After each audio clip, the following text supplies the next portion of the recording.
দেখুন আইডিয়ালি যদি বলেন বাচ্চাদের ঘুমের টাইম হচ্ছে মানে রাত্তিরে ঘুমানো উচিত হচ্ছে রাত ৯টা ৯:৩০ মধ্যে। মানে আইডিয়ালি সব মানুষের ক্ষেত্রে যদি আইডিয়াল ধরেন তাহলে হচ্ছে সানের সাথে আমাদের অ্যালাইন থাকা উচিত। বাচ্চারা কিন্তু দেখবেন যদি ঠিকঠাকভাবে আপনি ট্রেন করেন ওরা কিন্তু অ্যালাইনড হয়ে যায়। মানে ৮টা ৯টার সময় যদি ঘুম পাড়িয়ে দিতে পারেন, ডেফিনিটলি ওরা ৫টা ৬টার সময় কিন্তু উঠে যেতে পারবে। আপনি ধরুন ৮টার সময় ওঠেন, আপনি অ্যাজ এ অ্যাডাল্ট বলছি। আপনি যদি কখনোই কিন্তু ৬টার মধ্যে কিন্তু উঠতে পারবেন না ওরকমভাবে। কারণ আপনাকে কিছুটা আস্তে, আস্তে টাইম দিতে হয়। তো প্রতি ২-৩ দিন ছাড়া আপনি ২০ মিনিট ০.৫ ঘন্টা এগিয়ে একটুখানি ট্রান্সলেট করার চেষ্টা করুন।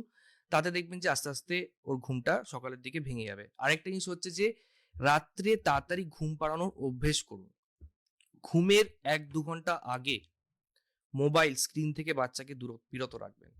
চকলেট দেবেন না বাচ্চাদেরকে বেশি। চকলেট থেকে থাকে হচ্ছে ক্যাফেন, সেখানে কিন্তু ঘুমটা হ্যাম্পার করে। আর অনেক বাড়িতে অভ্যেস থাকে দুপুরবেলা বেশিক্ষণ ঘুমানো। দুপুরবেলা ন্যাপ টাইমটা আমার মনে হয় ০.৫ ঘন্টা থেকে ১.৫ ঘন্টার মধ্যেই সীমিত রাখা উচিত। যে বাচ্চারা ৩-৪ ঘন্টা ঘুমায় দুপুরবেলা বা ২-৩-১.৫ ঘন্টার বেশি ঘুমায় না, তারা রাত্রে ঘুমোতে চায় না। হ্যাঁ। তো এই ঘুম ব্যাপারটাকে ঠিকঠাক করা উচিত।